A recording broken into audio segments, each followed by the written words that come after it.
نعرہ تکبیر، نعرہ رسالت، نعرہ حیدری، آواز بلند صلوات پڑھیں۔ ہمیں اعلان سماعت فرمائے 20 فروری 28 رجب بروز سوار بعد نماز مغرب ہے۔ اسی مقام پر مجلس عزا کا سلسلہ مدینہ سے روانگی امام حسین علیہ السلام منعقد ہوگی، جس میں ذاکر بیت حسن علی خان صاحب اور مولانا علی کی گلیس صاحب خطاب فرمائیں گے۔ 20 فروری 28 رجب بروز سوار اس مجلس عزا میں بھرپور شرکت ہے۔ بابا سے بلند صلوات کریں۔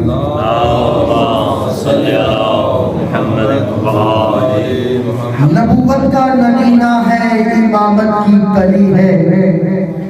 نبوت کا نگینہ ہے، امامت کی کلی ہے۔ امام موسیٰ کاظم نسبت علی ہے۔ امام موسیٰ کاظم نسبت علی ہے۔ امام موسیٰ کاظم ہے ساتویں امام، یہ علم لدنی میں کرتے ہیں جب کلام۔ امام موسیٰ کاظم ہے ساتویں امام، یہ علم لدنی میں کرتے ہیں جب کلام۔ سن کر سبھی کہتے ہیں یہ انوار جلی ہے۔ امام موسیٰ کاظم نسبت میں علی ہے۔ کاظم امام گلشن سہرا کا پھول ہے۔ کاظم امام گلشن سہرا کا پھول ہے۔ بابا علی ہے ماں زہرا بطول ہے۔ بابا علی ہے ماں زہرا بطول ہے۔ مولا حسن سے مانی سب آل نبی ہیں۔ امام موسیٰ کاظم نسبت میں علی ہے۔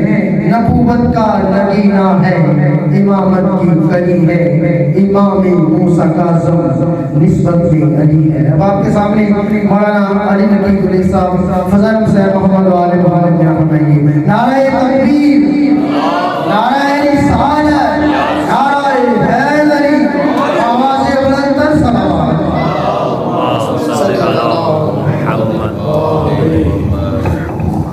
برائے خوشنودی محمد و آل محمد بلند تر صلوات۔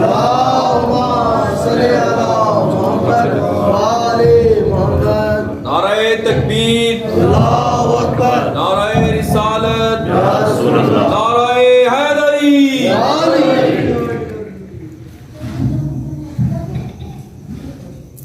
التماس سورة الفاتحة. بسم الله. اللهم صل على محمد وعلى محمد وعجل فرجهم. بسم الله الرحمن الرحيم.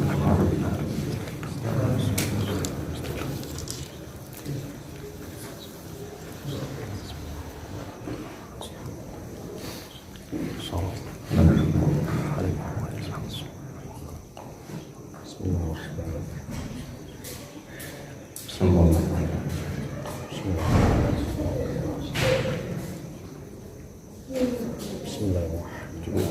شكرا.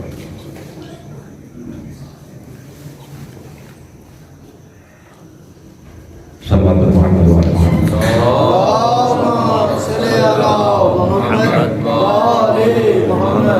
أعوذ بالله السميع العليم من الشيطان اللعين الرجيم. بسم الله الرحمن الرحيم. الحمد لله وكفى وسلام على عباده الذين اصطفى، خصوصا على سيد الأنبياء محمد المصطفى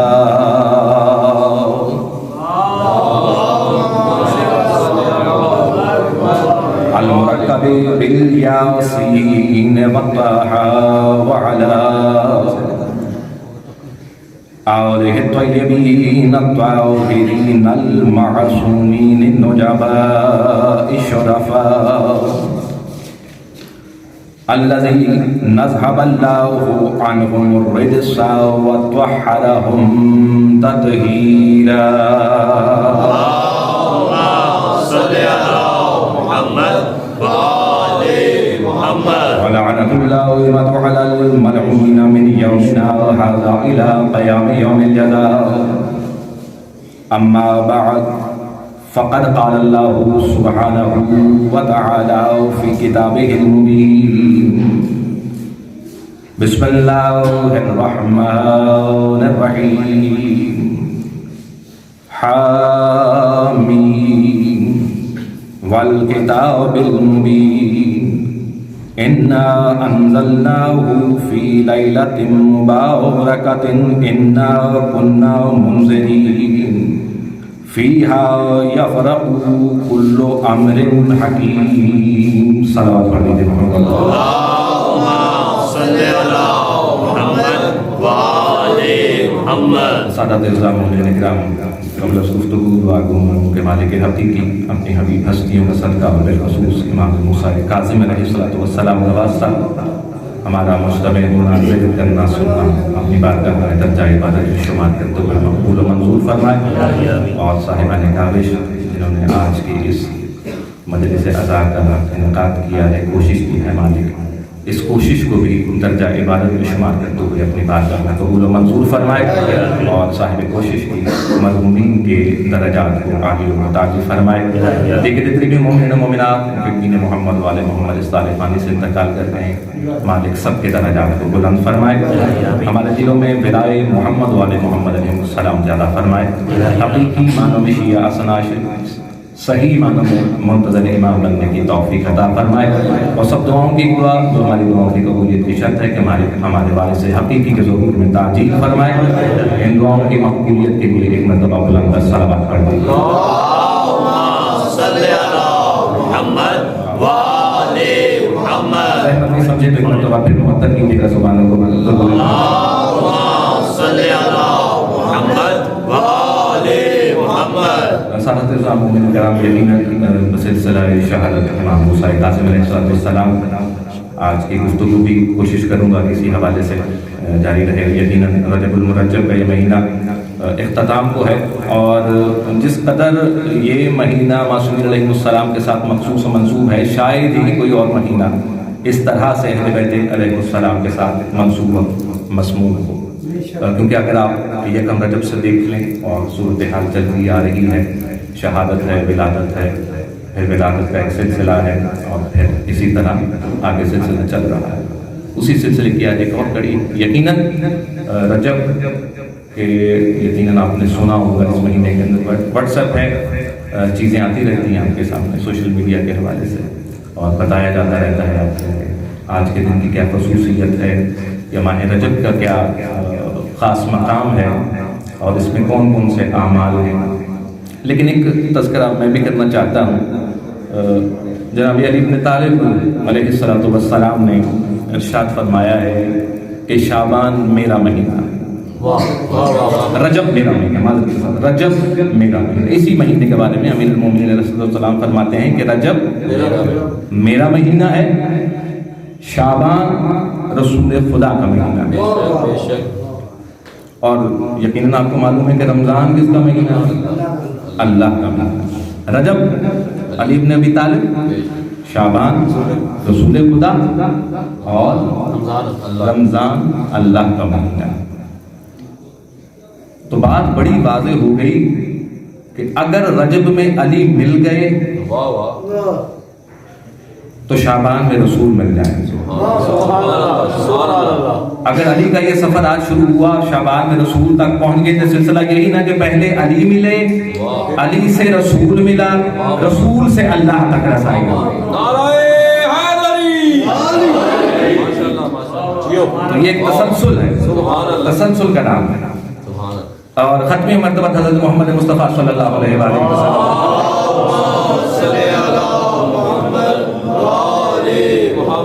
جنت میں، اس کو میں سادہ کر دوں اپنے نوجوانوں کے لیے، ایک کالونی ہے، ایک جگہ ہے.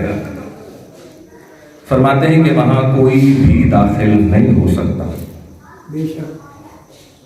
کوئی بھی داخل نہیں ہو سکتا. اب اس کی میں ایک اور مثال دے کے تھوڑا سا وضاحت کروں. پہلے بھی اس پہ بات ہو چکی.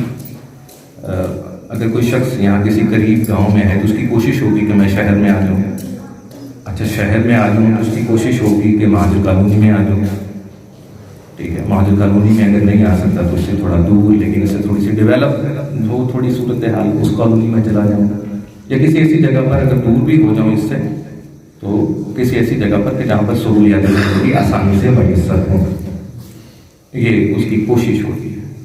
تو اب اگر آپ اس کا تقابل کریں کہ جو شخص اس وقت فاروق آباد میں ہے یا جو شخص اس وقت مہاجر کالونی میں ہے، تو اگر آپ سے پوچھیں کہ بہتر جگہ پر کون ہے تو آپ یقیناً کہیں گے کہ جو مہاجر کالونی میں ہے زیادہ بہتر جگہ پر ہے، اور مہاجر کالونی میں بھی ہمارے حساب سے زیادہ بہتر جگہ پر کون ہے؟ جو مسجد اور امام بارگاہ کے زیادہ قریب ہے۔ اب چونکہ وسائل اتنے نہیں تھے کہ یہاں پر آ سکے تو ختم مرتبہ بھی یہی فرما رہے کہ جنت میں ایک جگہ ہے جہاں پر کوئی نہیں جا سکتا سوائے اس کے کہ جس نے رجب کے ان 3 روزوں کو رکھا ہوگا۔ سبحان اللہ، سبحان اللہ۔ میں یقیناً تذکرے کی طرف آؤں گا لیکن میں یہ بھی چاہتا ہوں کہ تھوڑا سا بات ہو جائے نوجوانوں تک پہنچے کہ جس نے آخری 3 روزے رجب کے رکھے تو وہ جگہ خاص طور پر صرف ان کے لیے ہے، باقی ہم میں سے اگر کوئی نہیں رکھتا تو وہ اس جگہ میں داخل نہیں ہو سکتا۔ ایک صلوات پڑھ دیجیے محمد۔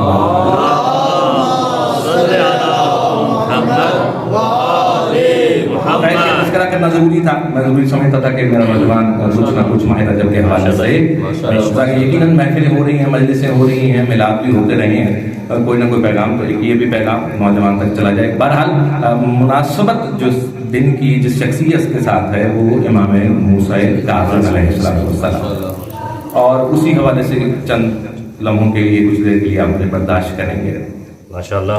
جو سرنامہ کلام ابھی آپ نے سنا جس کی میں نے تلاوت کرنے کا شرف حاصل کیا ہے، سورہ دخان کی آیت ہے، پہلی 4 آیتیں ہیں جس میں خداوند متعال فرما رہا ہے بسم اللہ الرحمن الرحیم حامیم والکتاب المبین انا انزلناه فی لیلۃ مبارکۃ انا کنا منذرین فیہا یفرق کل امر حکیم۔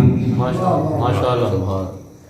جو قرآن پڑھنے والے ہیں کچھ نہ کچھ معنی ان کے ذہنوں میں آ گئے، کچھ کے تو بالکل ترجمے کے ساتھ بھی پڑھنے والے موجود ہیں، ان کے بھی ذہنوں میں آ گئے۔ تو ان آیات کا میں نے اس لیے چناؤ کیا کہ میں بہار کو پڑھ رہا تھا، وہ خاص جلد جس میں پوری کی پوری امام موسیٰ کاظم علیہ السلام کے بارے میں تذکرہ ہے۔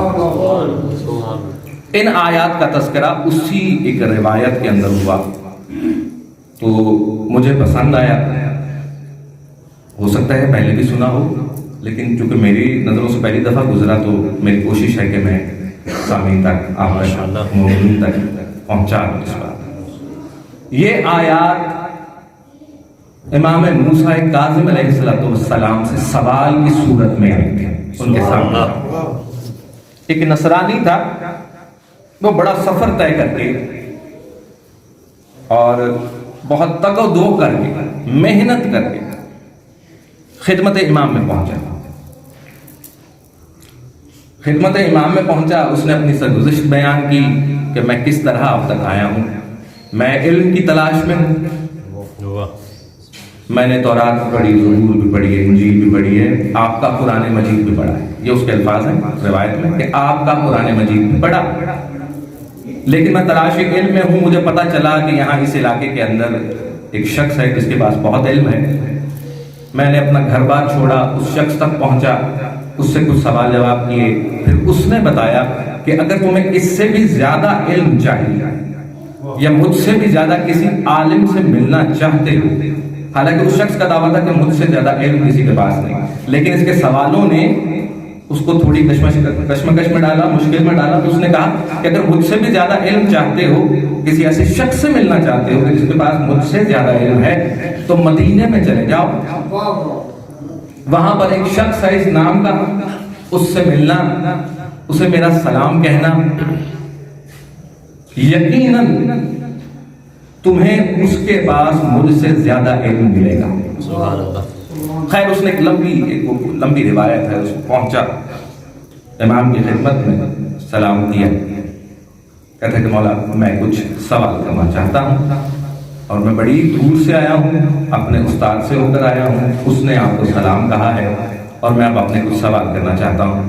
امام موسیٰ کاظم علیہ السلام فرماتے ہیں کہ پوچھیے، آپ اسی کام سے آئے ہیں، اپنے سوال کیجیے۔ اس نے کہا کہ آپ کیا پہلے میرے استاد کے سلام کا جواب نہیں دیں گے؟ کیونکہ اس نے سلام بھیجا تھا، کہتا کہ میں نے ان کا سلام آپ تک پہنچایا کہ آپ ان کا جواب نہیں دیں گے۔ مطلب فرماتے ہیں کہ اگر وہ اس قابل ہے تو میرا سلام اس تک پہنچ چکا ہے، اور اگر وہ اس دائرے میں نہیں آیا تو میرا جواب اس کو فائدہ نہیں دے گا۔ تو اس لیے آپ بات کریں۔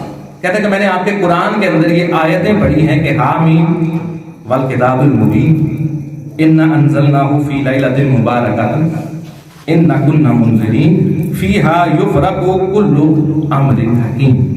اس کی تفسیر بتا دیجیے، ان آیات کی تفسیر بتا دیجیے۔ معصوم مسکراتے ہیں، ارشاد فرماتے ہیں کہ حامیم، اس سے مراد محمد عربی ہے،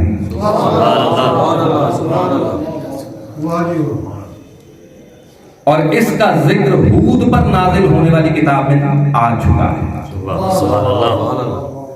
لیکن چونکہ آپ لوگوں نے تغیر و تبدل کیا ہے، اس کے اندر بدلا ہے، اس لیے اللہ نے ان حرفوں کو مختصر کر دیا، کم کر کے حامیم لکھا ہے۔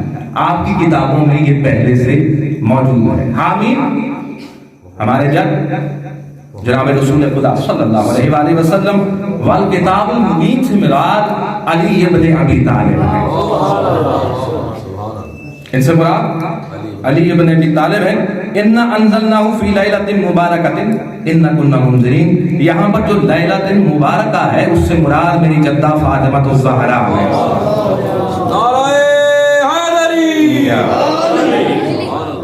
لیلۃ مبارکہ، یہاں پر لیلۃ المبارکہ سے مراد میری جدہ ہے۔ محمد وعلی محمد صلوات صلی علی محمد وعلی محمد فیہا یفرق کل امر حکیم، اور اسی میں سے ہر امر حکیم نکلے گا۔ اب اس کی تھوڑی سی اپنے آیات کا جو ہے وہ ترجمہ سمجھ پڑنا۔ یہ جو آخری جزء ہے نا، فیہا یفرق کل امر حکیم، معصوم فرماتے ہیں اس سے مراد ہم ہیں، وہ حکیم ہم ہیں، ہم سے پہلے حکیم ہے، پھر دوسرا حکیم ہے، پھر یفرق وہ نکلے گا، وہ ہم ہیں، وہ حکیم ہم ہیں۔ آیات کا ترجمہ سماعت فرما لیں۔ حامیم حروف مقطعات بزبان امام موسیٰ کاظم جناب رسول خدا صلی اللہ علیہ وآلہ وسلم والکتاب المبین، یہ کتاب مبین ہے۔ انا انزلناہ، ہم نے اس کو نازل کیا ہے، فی لیلۃ مبارکہ، مبارک رات میں، انا کنا منذرین، بے شک ہم ڈرانے والے ہیں۔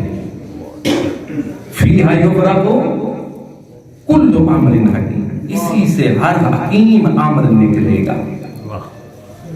اس نے کہا کہ مولا یہ جو حکیم کا آپ نے لفظ ارشاد فرمایا کہ نکلے گا، اور اس سے ہم کہہ رہے ہیں کہ آپ مراد ہیں، یہ کیسے ہو سکتا ہے کہ ہر امر حکیم جو ہے اس میں سے نکلے گا، اور آپ اس کو خود سے تشبیہ دے رہے ہیں؟ تو یہ کس طرح سے؟ مولا فرماتے ہیں کہ اگر تمہیں پتہ ہو اور امامت کا پتہ ہو، اور تمہیں شناخت امامت ہو کہ کیسے ہوتی ہے،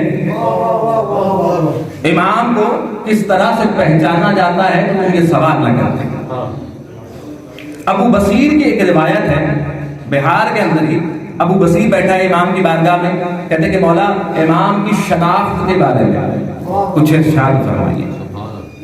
ابو بصیر یہ وہ شخص ہے کہ جس نے عمر گزاری ہے معصوم کے ساتھ، اور وہ یہ سوال کر رہا ہے کہ امام کی شناخت کے بارے میں کچھ ارشاد فرمائیے۔ مولا فرماتے ہیں کہ 3 طریقے۔ پہلا طریقہ یہ ہے کہ جو پہلے والا امام ہے وہ آنے والے امام پر نص بناتا ہے، وہ بتا کر جاتا ہے کہ میرے بعد تمہارا امام کون ہوگا۔ دوسرا یہ امام وہ ہوتا ہے جس سے جو سوال کرو گے اس کا جواب دے گا. یہ بڑی سادہ اور آسان تعریف کی ہے امام نے، شاید اس سے آسان نہیں ہو سکتی کہ جو اس سے سوال کرو گے وہ جواب دے گا، اور بعض اوقات سوال نہیں بھی کرو گے تو وہ تمہارے دل کا حال جانتے ہوئے تمہارے سوال کا جواب تمہیں عطا کرے گا. تیسرا یہ کہ امام کو ہر زبان آتی ہوگی، وہ کسی زبان میں عاجز نہیں ہوگا. اگر وہ عاجز ہوا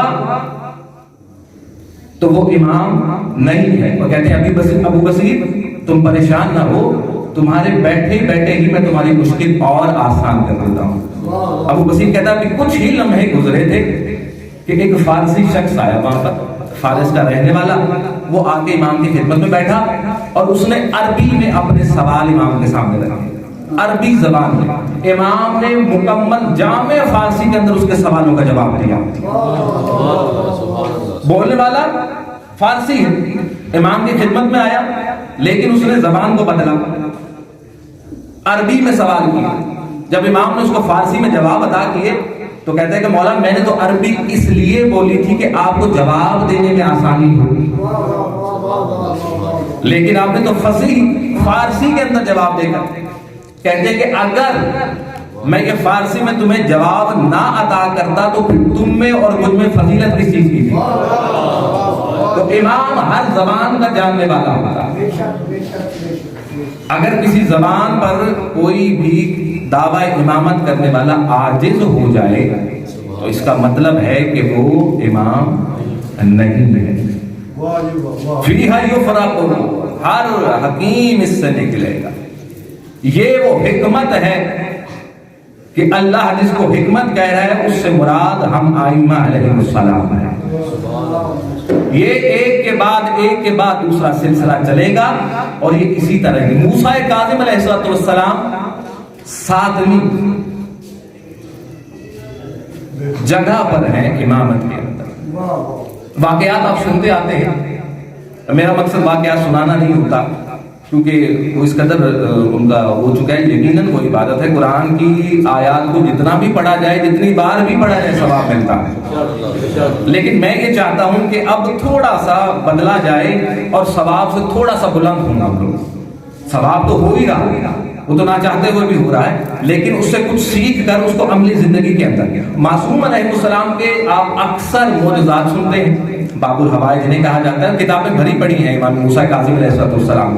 لیکن میں جس پہلو پر امام کے آج بات کرنا چاہ رہا ہوں وہ امام کے اخلاق کے اوپر ہے کہ امام نے اپنی زندگی ایک امام ہوتے ہوئے عام عوام میں، مجھ میں اور آپ میں کس طرح گزاری.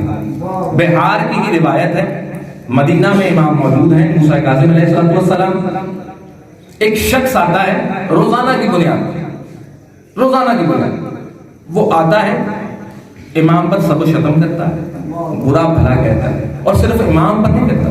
کہتے ہیں جیسے اس کی نظر امام پر پڑتی تھی سب سے پہلے مولا علی کے خلاف بولتا تھا، یعنی کہ ان کے جد کے بارے میں. اس کی یہ عادت تھی کہ جیسے ہی اس کی نگاہ امام پر پڑتی تو کیا کرتا ہے، سب و شتم شروع کر دیتا ہے. اچھا، امام کے جو صحابی ہیں، جو قریب لوگ ہیں، وہ صورتحال دیکھ کے ظاہر ان کو غصہ آتا. تو بہار میں لکھا ہوا ہے کہ وہ کہتے ہیں کہ مولا آپ ہمیں اجازت کیوں نہیں دیتے کہ ہم اس کو قتل کر دیں. یہ گستاخی کرتا ہے آپ کی بارگاہ میں آ کر، اور صرف آپ کے بارگاہ میں نہیں، آپ کے جد کے بارے میں بھی کہتا ہے. معصوم فرماتے ہیں کہ ایسے نہیں ہوگا. کہتے ہیں کہ ایک دن ایسا ہی ہوا، وہ شخص آیا، کہیں سامنا ہوا، اس نے اسی طرح سے جو اس کو عادت تھی اس نے کیا اور روانہ ہو گیا. معصوم کہتے ہیں کہ آؤ جس نے دیکھنا ہے کہ میں اس کے ساتھ کیا سلوک کرتا ہوں میرے ساتھ چلے. کہتے صحابہ ساتھ ہو گئے. امام اپنی سواری پر ہیں، اب وہ اپنے کھیت میں کام کر رہا ہے شخص، اور وہ مسلمان ہے. آپ کو کیسے پتا چلے گا کہ جب اس نے علی کے خلاف بات کی، وہ مسلمان ہے انسان، ٹھیک ہے. اچھا، مولا اس کے پیچھے وہ اپنے کھیتوں میں کام کر رہے ہیں، مولا سواری پر ہے، اور تازہ جس طرح بوئی ہوتی ہے، کاشتی ہوتی ہے فصل، وہ اس صورتحال میں. کہتے کہ امام اسی طرح اپنی سواری سمیت اس کی زمینوں میں داخل ہو گئے. اب اس کو تو ظاہر ہے غصہ آنا تھا، ایک تو وہ پہلے خلاف تھا، بس اس نے معصوم کو دیکھا کہ آپ اپنی سواری سمیت میری فصل میں آ رہے ہیں اور وہ خراب ہو رہی ہے، تو اس نے وہیں سے پھر وہی کام شروع کر دیا کہ آپ کو پتہ نہیں ہے کہ میری ابھی فصل تازہ ہے اور یہ خراب ہو رہی ہے اور آپ سواری سمیت. کہتے ہیں معصوم نے اس کی آواز پر بالکل کسی قسم کا رد عمل نہیں کیا، اسی طرح چلتے چلتے چلتے اس کے قریب چلے. جب اس کے قریب پہنچے اس کو سلام کیا. اور اب میں نہیں جانتا کہ اس جملے کا کیا مقصد ہے، لیکن یہ کیونکہ روایت کے اندر لکھا ہے، کہتے ہیں امام نے کوشش کی کہ وہ شخص تھوڑا مسکرائے. یہ لفظ ہے روایت کہ امام نے کوشش کی کہ وہ شخص تھوڑا سا مسکرائے. خیر کہتے کچھ دیر کھڑے ہوئے، کہتے کہ کتنا نقصان کر کے آیا ہوں، یہ جو میں تمہاری زمین میں چل کے آیا ہوں، فصل خراب ہوئی ہوئی، تمہارے حساب سے کتنا نقصان تھا؟ کہتا ہے میرے حساب سے 100 درہم کا نقصان تھا. کہتے اچھا، اور تمہیں کتنی امید ہے کہ اس زمین سے تمہیں کتنا کی منافع ہوگا، اس فصل سے تم کتنا منافع ہوگا؟ کہتا ہے یہ تو میں نہیں جانتا، تو اللہ کا دین ہے، زیادہ بھی ہو سکتی کم بھی ہو سکتی. کہتے اندازہ کیا ہے؟ معصوم فرماتے کہتے میرا اندازہ ہے کہ 300 درہم مجھے اس فصل سے ملے گا. کہتے اچھا یہ تیرا اندازہ ہے، اگر اتنا تجھے مل جائے تو سکون میں آ جائے گا؟ کہتا ہاں. کہتے امام نے اپنے صحابی کو حکم دیا، اس نے ایک تھیلی لا کر دی، اس میں 400 درہم موجود تھے. وہ 400 درہم معصوم نے اس شب و شتم کرنے والوں کو دے دیا. کہتے اب تو راضی ہے نا، تیرا کوئی نقصان تو نہیں؟ تو بڑا خوش ہوا، اس نے آگے بڑھ کر گلے لگایا. کہتا کہ نہیں اب میں ناراض ہوں. کہتے معصوم یہ عمل کر کے اپنے صحابہ کے ساتھ واپس آ. کہتے اگلی نماز کے وقت میں ان تمام صحابہ نے دیکھا کہ وہ شخص وضو کر کے سب سے پہلی صف میں کھڑا ہے. سب سے پہلی صف میں کھڑا. کہتے ہم دیکھ کر اس کو حیران ہوئے کہ تو سب و شتم کرنے والا تھا، تجھے یہ کیا کہ تم نے دیکھا نہیں کہ امام نے میرے ساتھ اپنا اخلاق کیسے برتا ہے؟ انہوں نے مجھے وہ عطا کر دیا کہ جو مجھے امید تھی. اب مجھے خود شرمندگی ہوتی ہے کہ میں اس ہستی کے بارے میں اس طرح کے الفاظ ادا کرتا ہوں. یہ ایک چھوٹا سا پہلو ہے امام موسیٰ کاظم علیہ السلام، اور اسی کی ضرورت ہے اس وقت تشیع. ہم ابھی میں آپ کو بتاؤں اور ابھی میں آپ کو سناؤں کہ امام موسیٰ کاظم علیہ السلام نے ایک سانپ سے گفتگو کی، یقیناً فلک شگاف نعرے لگیں گے.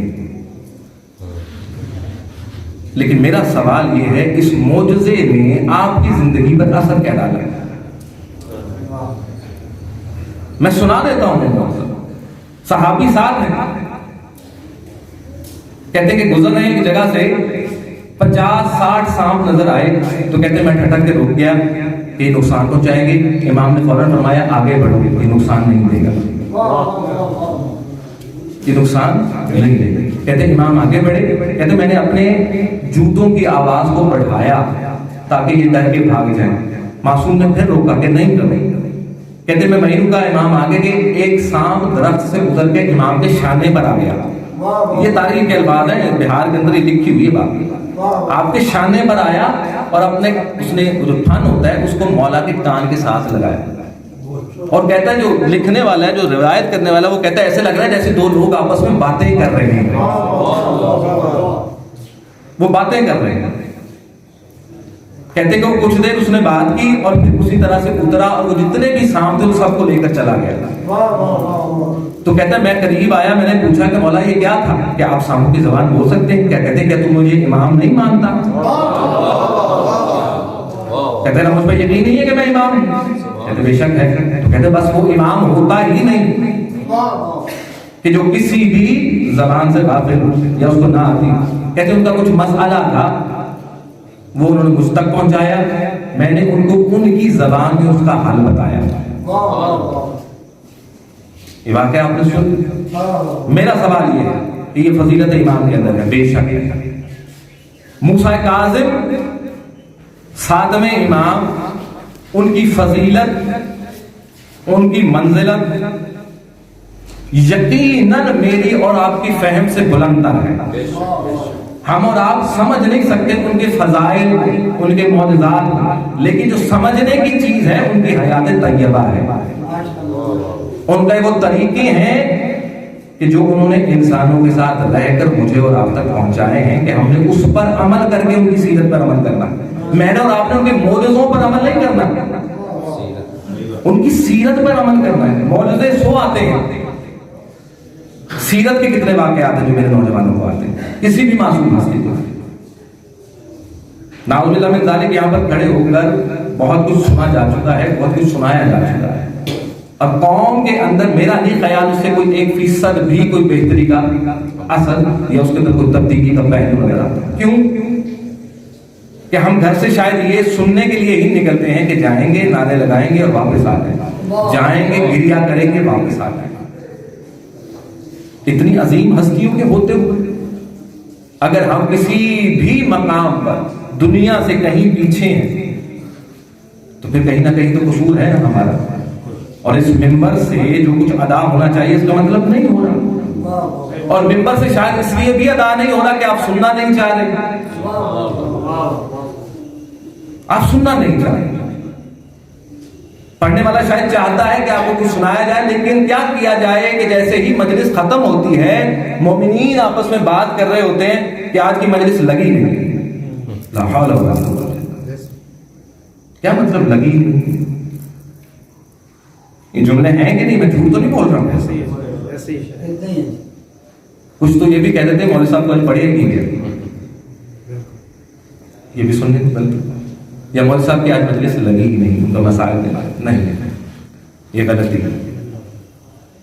میں زیادہ دیر کی بات نہیں کر رہا. اگر 47 سے لے کر اب تک ہمارا یہ عقیدہ بنا ہے کہ مولوی سے پڑھا نہیں گیا یا اس کی مسائل نہیں لگے یا اس کی مجلس نہیں صحیح ہوئی تو پھر ہم نے مجلسوں سے کچھ بھی نہیں سیکھا.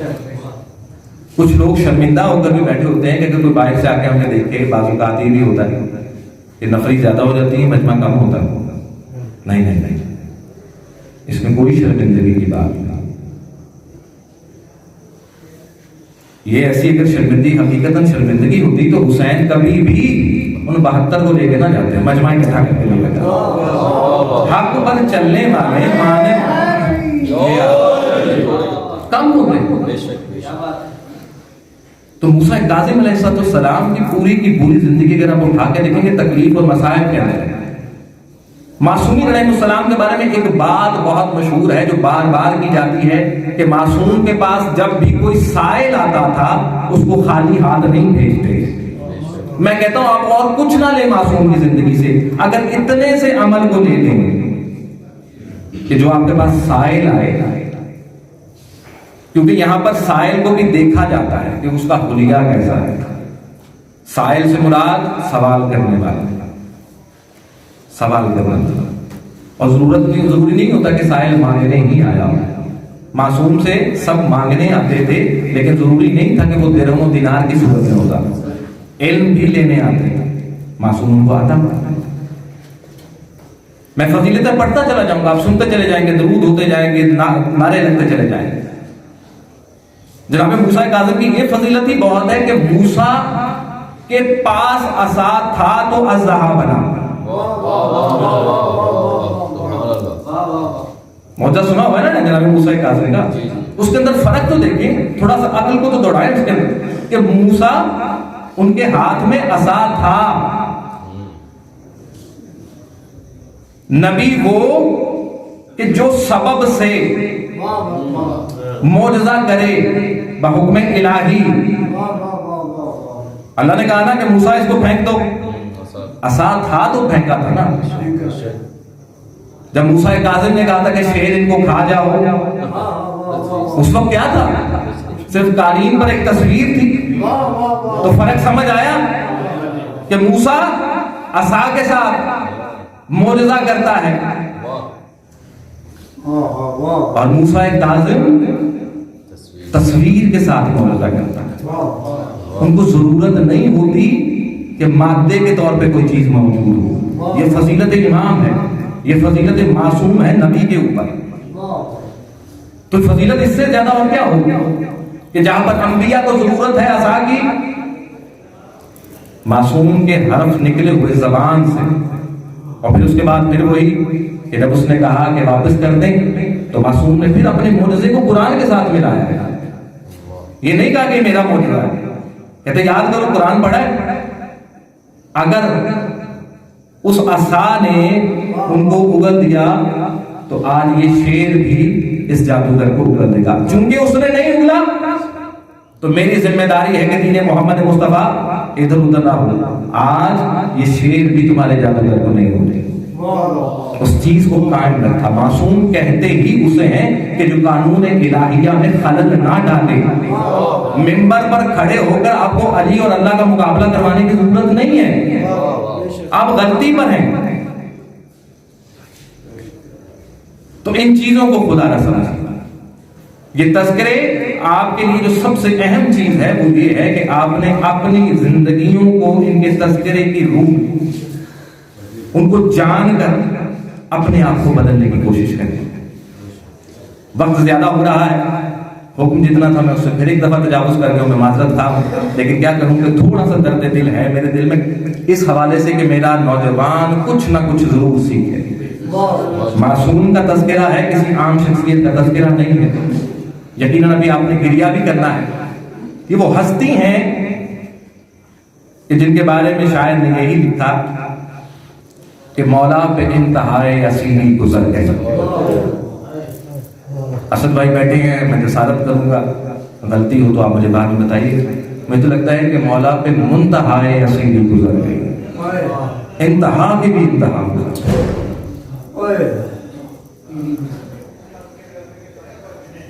زندان میں مولا کی زندگی کے مختلف حصے ہیں جو مولا نے زندان میں کرے, اور انہی مختلف حصوں کے اندر جس زندان میں مولا ہے ایک روایت سامنے آئی. ایک چھوٹا سا روشن دان ہے. قید خانے کی صورتحال معلوم ہے آپ جانتے ہیں کہ قید خانے کے کیا صورتحال ہے.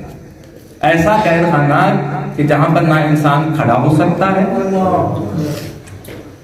نہ لیٹ سکتا ہے. اس مسائل کو پڑھنے کی ضرورت نہیں ہے. اس مسائل کو ذہن میں رکھ کے تھوڑی دیر سوچنے کی ضرورت ہے کہ انسان ایسی جگہ پر کتنی دیر گزار سکتا ہے. کہتے ہیں اسی روشن دان میں ایک مرتبہ ایک شخص گزرا. اس کو پتا تھا کہ اس میں کوئی قیدی ہے. وہ باہر کھڑا ہوا, اس نے سلام کیا.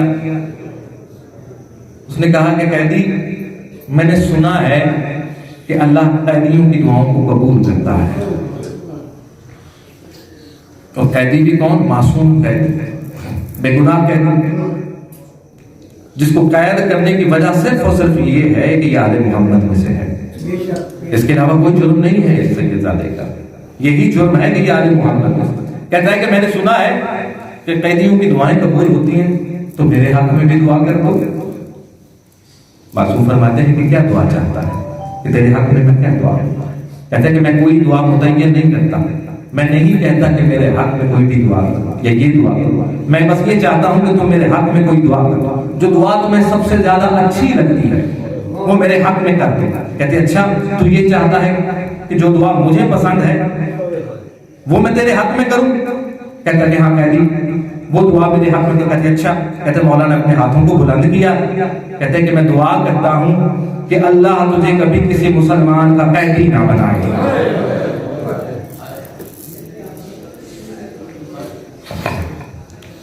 کسی یہودی کا قیدی ہو جا, کسی مشرک کا قیدی ہو جا, کسی عیسائی کا قیدی ہو جا. اللہ نہ کرے کہ تو کبھی کسی مسلمان کا قیدی ہو. اور تاریخ گواہ ہے, تاریخ گواہ ہے کہ صرف اور صرف زندان اس قدر تنگ و تاریک نہیں تھا کہ جہاں سورج کی روشنی نہ پہنچ پائے نہ تازہ ہوا آئے. میرے مولا نے وہاں پر 14 سال گزارے.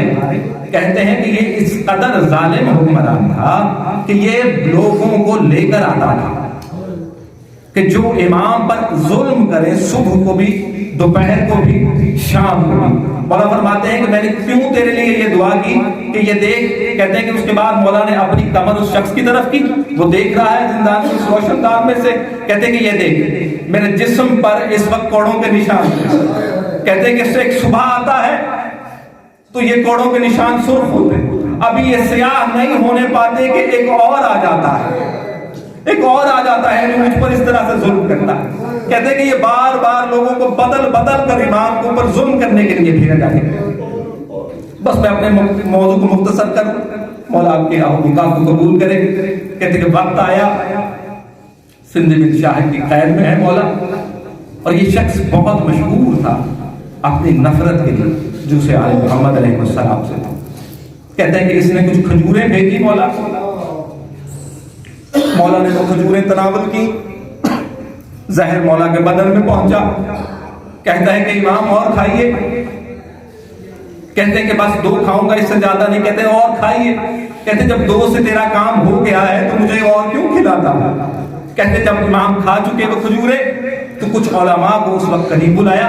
کہتے کہ تم ہم پر الزام لگاتے ہو کہ ہم نے رسول زادے پر ظلم کیا، ان کو اذیتیں پہنچاتے ہیں، یہ دیکھو یہ بالکل ٹھیک ٹھاک ہے، ان کو کچھ بھی نہیں ہوا، صرف قید میں ہے۔ کہتے کہ جب وہ آئے نہ قریب تو مولانا کی طرف دیکھ کے فرمایا کہ یہ دیکھو مجھے زہر دیا جا چکا ہے، یہ مت سمجھنا کہ مجھے زہر نہیں ہے، مجھے زہر دے دیا جا چکا ہے۔ اب میرا جسم 3 رنگ بدلے گا، آج سرخ ہوگا، کل سبز ہو جائے گا، تیسرے دن سفید ہو جائے گا۔ جس دن سفید ہو جائے گا نا تو میں اس وقت دنیا میں نہیں رہوں گا۔ کہتے کہ یہ اعلان کروا دیا گیا کہ اندر قیدی بالکل صحت مند ہے، لیکن تیسرا دن جب آیا نا، کہتے کہ امام کا رنگ پہلے سرخ ہوا پھر زرد ہوا، تیسرے دن امام کا رنگ سفید ہوا۔ کہتے امام کو جب قید کر کر لائے تھے نا مدینے سے، مولا کو قید کیا ہے رسول کے روزے سے، کہتے کہ جب قید کر کے لانے لگے نا تو کہتے کوئی خواہش ہے، کہتے کہ مرتبہ مجھے گھر لے چلو۔ کہتے کہ مولا کو گھر لے کر آئے گئے، 18 بیٹیاں ہیں میرے مولا کی۔ کہتے کہ جب مولا گھر پہنچے نا اپنی اولاد کو اکٹھا کیا، کہتے آؤ مجھ موسیٰ کاظم کو رو لو، آؤ مجھ پر گریہ کر لو کہ اب موسیٰ کاظم واپس نہ آئے گا۔ میں کہوں گا مولا آپ کو اتنا وقت ملا کہ آپ بیٹیوں کے پاس آئے، ان سے گریہ کو کہا، انہوں نے گریہ بھی کیا، کوئی روکنے والا نہ تھا۔ لیکن آج 25 رجب کو جب میرا مولا زندان میں آخری دموں پر موجود ہے، کہتے امام رضا علیہ السلام کی یہ ڈیوٹی تھی کہ مولا کی طرف سے کہ جب تک میں واپس نہ آؤں گھر کے دروازے پہ سونا، گھر کے دروازے پر سویا جائے۔ کہتے کہ غلام کا یہ دستور تھا کہ وہ شام کے وقت مولا کا بستر لگاتا تھا۔ کہتے ہیں کہ شام میں نے دیکھا کہ مولا بستر پر موجود نہیں ہے، اگلے دن واپس آئے ہیں تو اس حالت میں کہ سر پر امامہ نہیں ہے، گریبان کھلا ہوا ہے۔ کہتے میں آگے بڑھ کے پوچھا مولا کیا ہوا؟ کہتے میرے بابا کو زہر دے دیا گیا۔ میں رضا اپنے بابا کا جنازہ پڑھا کر میں اپنی بات کو مختصر کر رہا ہوں۔ کہتے کہ جب جنازہ تیار ہو گیا نا، تاریخ کے الفاظ میں اتنا ظلم ہے کہ جتنا کہا جائے اتنا۔ کہتے کہ امام شہید ہوئے، 4 لوگوں کو جو تختہ اٹھانے والے تھے بھیجا گیا کہ امام کا جنازہ اس تختے پر لایا جائے، اور ایک شخص جس کو پیسے دے کر یہ کہا گیا کہ آپ نے آگے آگے جانا ہے اور ایک اعلان کرنا ہے۔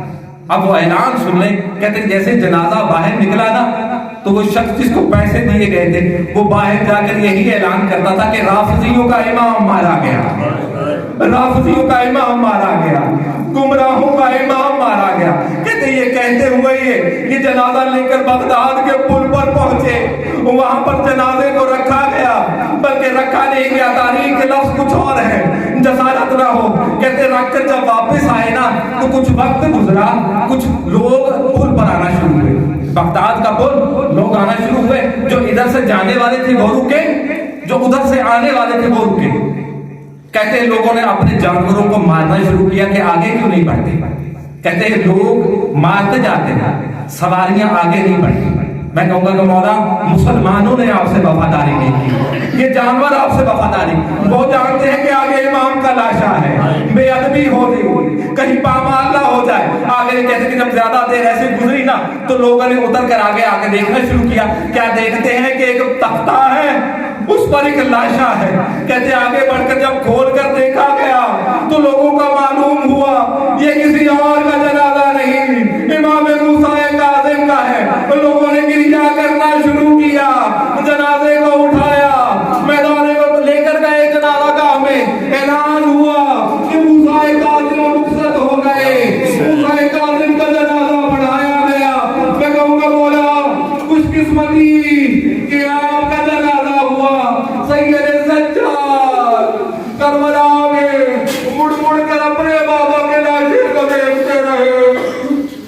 اور